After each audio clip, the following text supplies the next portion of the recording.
Having students and my followers, again I am taking the same topic you see, কর্তা ক্রিয়ার সম্পর্ক, that is subject verb agreement. তোমাদের আমি বলেছি যে এই টপিকটা খুব ইম্পর্টেন্ট। তুমি সেন্টেন্সে ভার্বটা কিভাবে বসাবে, সিঙ্গুলার ভার্ব বসাবে না প্লুরাল ভার্ব বসাবে, সেটা ডিপেন্ড করবে আমাদের সাবজেক্টের নাম্বার এবং পার্সনের উপর।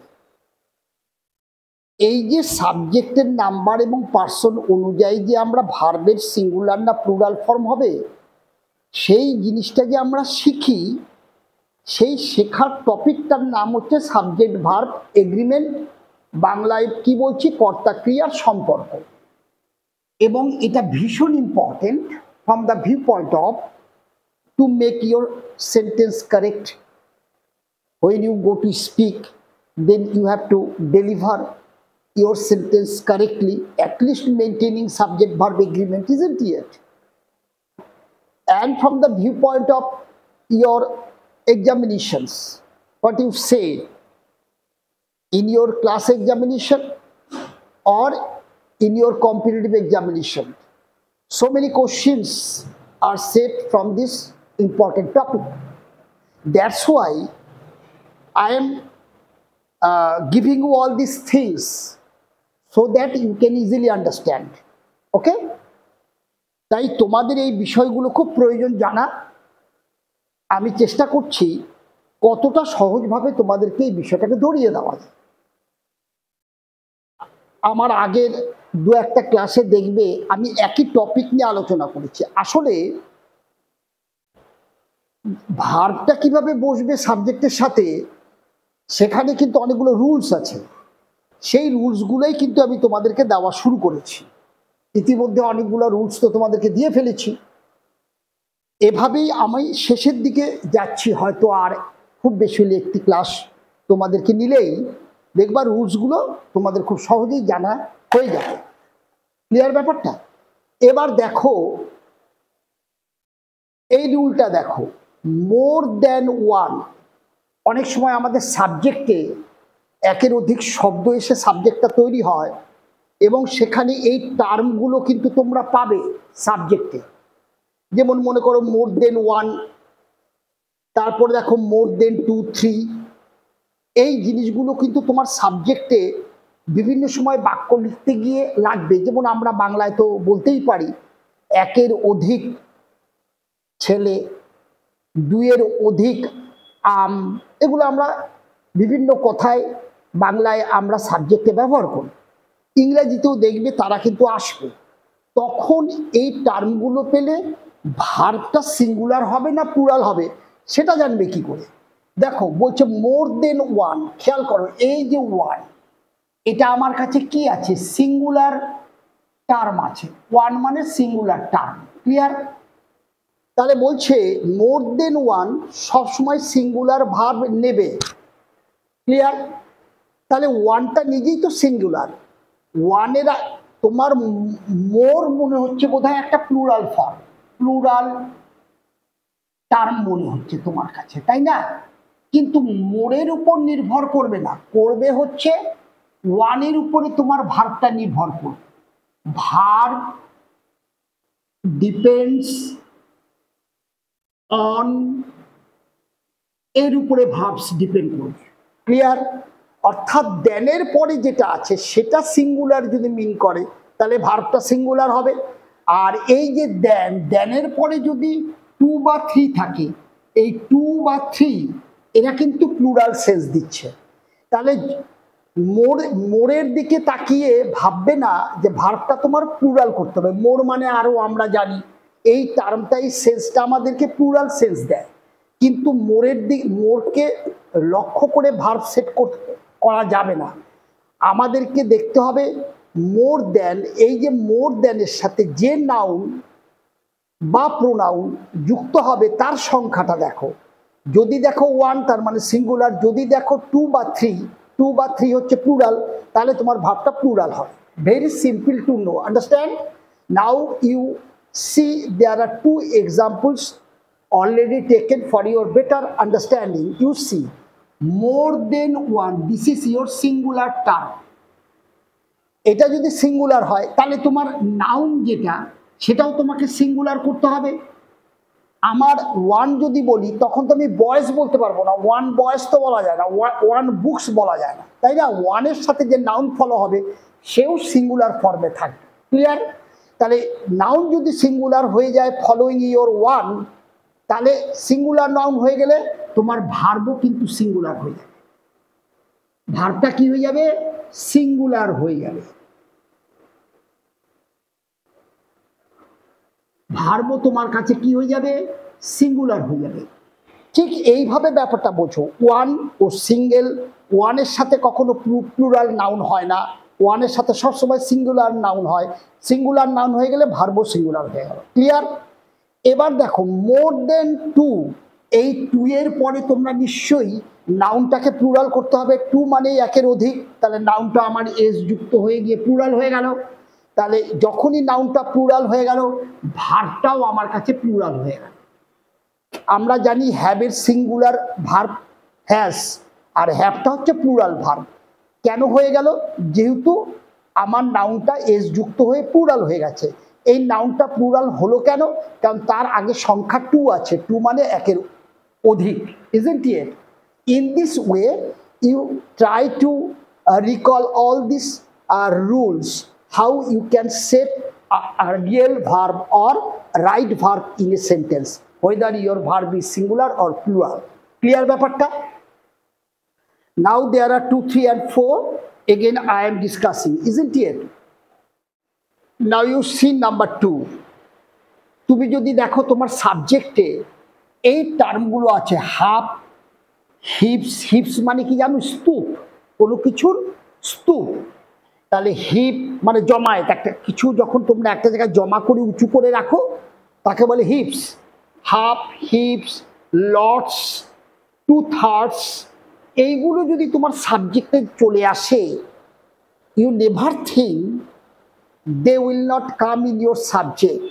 তোমরা যদি কখনো বাংলায় একটা বাক্য পেয়ে যাও এরকম 2/3 নষ্ট হয়ে গেছে, আমাদের বাংলায় এই ধরনের কথা আমরা বলি, তাহলে এটা যদি সাবজেক্টে চলে আসে এই টার্মগুলো half, heaps, lots, two thirds, ঠিক আছে, এই টার্মগুলো যদি তোমার সাবজেক্টে চলে আসে, মাইন্ড করো। ক্লিয়ার? এবং এদের সাথে যদি তোমার মানে এরা সিঙ্গুলার নাউনের সাথে থাকে, তার মানে এদের পরে যদি একটা সিঙ্গুলার নাউন হয়, মনে করো টু থার্ডস রোড, রোড আমার সিঙ্গুলার, তাহলে নাকি তোমার ভার্বটা সিঙ্গুলার হয়ে যাবে, মনে রাখবা। আর এদের সাথে অর্থাৎ হাফের সাথে, হিপসের সাথে, লর্ডসের সাথে, টু থার্ডস, এইসব এক্সপ্রেশনের সাথে তোমার নাউন যার বিষয়ে তুমি বলতে চাচ্ছ, অর্থাৎ তোমরা তো জানো সাবজেক্ট সবসময় নাউন বা প্রোনাউন হয়, তাহলে সাবজেক্ট এই টার্মগুলোর সাথে কোনো নাউন বা প্রোনাউন থাকতেই হবে, নাহলে তোমার সাবজেক্ট আসবে কি করে? তাহলে এর সাথে নাউনটা যদি সিঙ্গুলার হয় তাহলে ভার্ব তোমার সিঙ্গুলার ফলো হবে, আর এদের সাথে যদি নাউনটা প্লুরাল হয় তাহলে ভার্বটা তোমার প্লুরাল ফলো হবে। দেখো উদাহরণ হিসাবে আমি কিন্তু লিখে রেখেছি, একটু খেয়াল করো। 1/4 ওয়াটার, এই ওয়াটারটা হচ্ছে কি? এই ওয়াটারটা আমার কাছে নাউন, এবং এই ওয়াটারটা এখানে কি হিসাবে আছে? সিঙ্গুলার হিসাবে আছে। এই ওয়াটারের সাথে এস যুক্ত নেই, এটা সিঙ্গুলার হিসাবে আছে।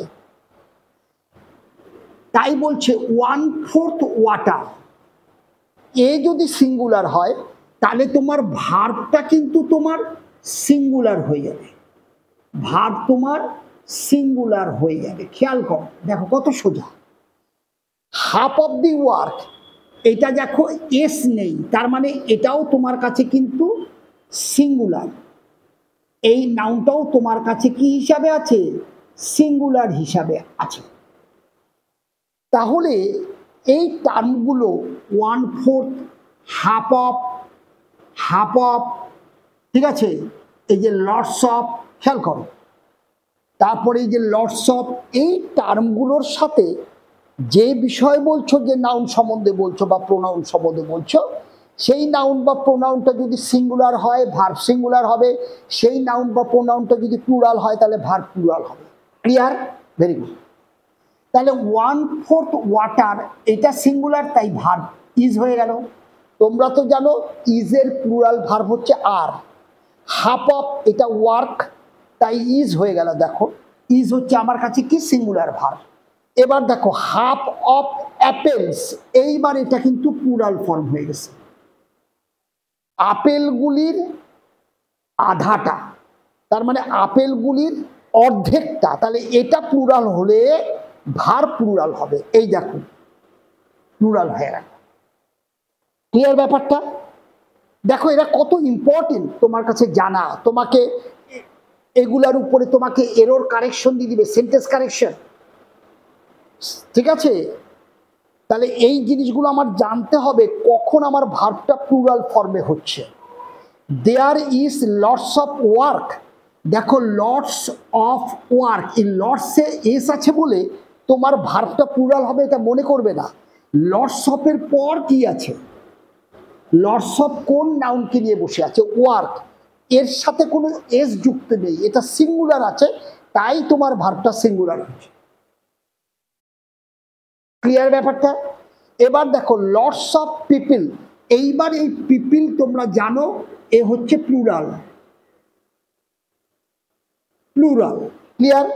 দেখো একই লটস অফ, এইখানটায় সিঙ্গুলার ইউজ করেছো, একই লটস অফ, এখানে যেহেতু পিপল আছে ভার্বটা তোমরা কি ইউজ করে দিলে? প্লুরাল ভার্ব ইউজ করে দিলে, তাই না? এটা সিঙ্গুলার ভার্ব হলে কি করে বুঝতে? এর সাথে এস থাকতো। ক্লিয়ার? তাহলে মজাটা দেখো যে এই যে লটস অফের পরে এ সিঙ্গুলার বলে ভার্ব এখানে সিঙ্গুলার হলো, লটস অফের পরে পিপল প্লুরাল বলে তোমার ভার্ব কিন্তু প্লুরাল হয়ে গেল। ক্লিয়ার? এই জিনিসটা খুব ভালো করে শিখবে, তাহলে দেখবে মানে এই যে সাবজেক্ট ভার্ব এগ্রিমেন্ট কত important. I hope you are now understanding when I am explaining all these things. Their importance is being clear to you.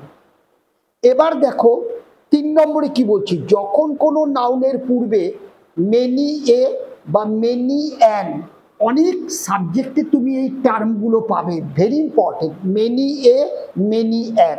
Clear? যখনই দেখবে তোমারও প্রয়োজন হতে পারে, ধরো এখানে কত মানুষই প্রস্তুত কাজ করতে, কত বই আমি পড়ে ফেলেছি, এই যে সেন্সটা বাংলায়, এই যে কত মানুষই কত বই আমি পড়ে ফেলেছি, ঠিক আছে, কত গানই আমি শুনে ফেলেছি, এই যে সেন্সটা কত মানুষই কত বই কত গানই আমি শুনে ফেলেছি, এই সেন্সটার জন্যই কিন্তু এই মেনি এ অথবা মেনি অ্যান টার্মটা তোমার সাবজেক্টে আনতে হবে, তবেই তুমি ওই সেন্সটা বাংলা বাক্য থেকে ইংরেজিতে ট্রান্সলেট করতে পারবে। Isn't it? আর একটা জিনিস মনে করো, এই যে many a are many an, এই এ আর অ্যান এই দুটি তোমাকে সিঙ্গুলার সেন্স দেয়, এ এবং অ্যান সিঙ্গুলার সেন্স দেয়। ক্লিয়ার ব্যাপারটা?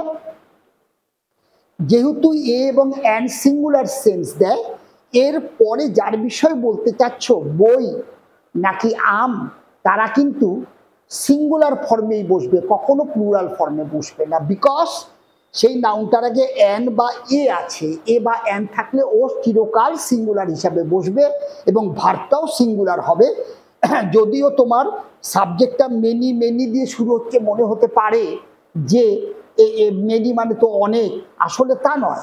মেনির পরে এ আছে, মেনির পরে অ্যান আছে, এই এ এবং এন এর উপরে ডিপেন্ড করবে তোমার যে নাউনটা বসবে সে অবশ্যই সিঙ্গুলার হবে, বিকজ এ এবং এন সবসময় সিঙ্গুলারিটিকেই এক্সপ্রেস করে। তার মানে তখন ভার্বটাও তোমার সিঙ্গুলার ফর্মে বসবে, মাইন্ড ইট। তাহলে দেখো মেনি এ ম্যান, তার মানে কি কত মানুষই না আমি দেখে ফেলেছি, এই ধরনের সেন্টেন্সগুলো, মাইন্ড ইট। তাহলে মেনি এ, এই যে ম্যানটা এটা কিন্তু আমার সিঙ্গুলার ফর্মে আমি লিখেছি, সিঙ্গুলার, খেয়াল করো সিঙ্গুলার। তাহলে এটা সিঙ্গুলার ফর্মে লেখা আছে ম্যান, কেন এর পরে তুমি প্লুরাল বসাতে পারো না, এমইএন বসাতে পারো না, এমইএন মানে প্লুরাল, ঠিক আছে।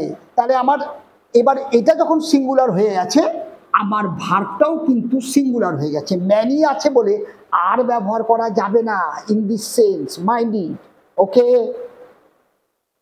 এবার আসো দেখো কত মানুষই প্রস্তুত কাজ করতে, many a man is ready to work, okay. তাহলে দেখো ব্যাপারগুলো বুঝে গেলে।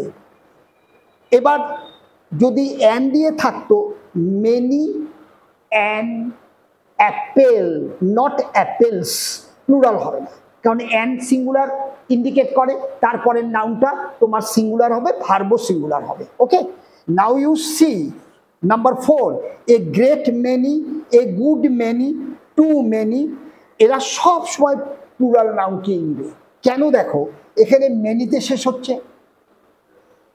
দেখো উদাহরণ দেখো, এ great many, a good many বয়েস, খেয়াল করো একটা জিনিস, খেয়াল করো, বলছে তোমার সাবজেক্টে যদি এ great many, a good many অথবা টু মেনি চলে আসে, ক্লিয়ার? তোমরা তো জানো মেনি মানে কি, অনেক, একটু খেয়াল করো, মেনি মানে অনেক অথবা বহু, এটা তো জানো তোমরা মেনি মানে। তার মানে এই শব্দটা কিন্তু তোমাকে প্লুরাল সেন্স দেয়, একের অধিক সেন্স দেয়, প্লুরাল সেন্স, ক্লিয়ার ব্যাপারটা? তাহলে মেনি তোমাকে কি দিচ্ছে? প্লুরাল সেন্স দিচ্ছে, খেয়াল করো ব্যাপারটা। তাহলে মেনি যদি প্লুরাল সেন্স দেয় তাহলে মেনির পরে যে নাউনটা, যার বিষয়ে বলতে যাচ্ছ, যে নাউনটা বসবে সে তাহলে প্লুরাল ফর্মে বসবে, কারণ মেনি বুক বলতে পারবে না, বুকস বলতে হবে, ক্লিয়ার? তাহলে দেখো এ গ্রেট মেনি অথবা এ গুড মেনি যেটাই বসাও, তারপরে যে নাউনটা বসাচ্ছ, যার বিষয়ে তুমি কথা বলছো, সে কিন্তু তোমার প্লুরাল ফর্মেই থাকবে, ক্লিয়ার ব্যাপারটা? আর এ যদি প্লুরাল হয় তাহলে তোমার ভার্বটা প্লুরাল হয়ে যাবে। তোমরা তো জানো ওয়ারের সিঙ্গুলার ফর্ম কি? ওয়াস। তাহলে এইভাবে বিষয়গুলোকে তোমাদের কিন্তু জেনে নিতে হবে, তাহলে দেখবে খুব সহজে তোমরা এরর কারেকশন, সেন্টেন্সকে কারেক্ট রাখা, বলার সময় তাদেরকে সঠিকভাবে বলা বা লেখা, all these things very important, isn't it? And you have to know, you have to know, ঠিক আছে? I hope all classes on subject verb agreement, বাংলায় বললে কর্তা ক্রিয়ার সম্পর্ক, so far I completed, is helping you. If so, then you like my channel and share it so that other students can get help like you from my all classes, understand? And if you have any question, then you don't forget, and you must feel free to put down your anything, question, queries, isn't it, in the comment box. I shall be there available, isn't it, to answer. Thank you for today. Have a good day.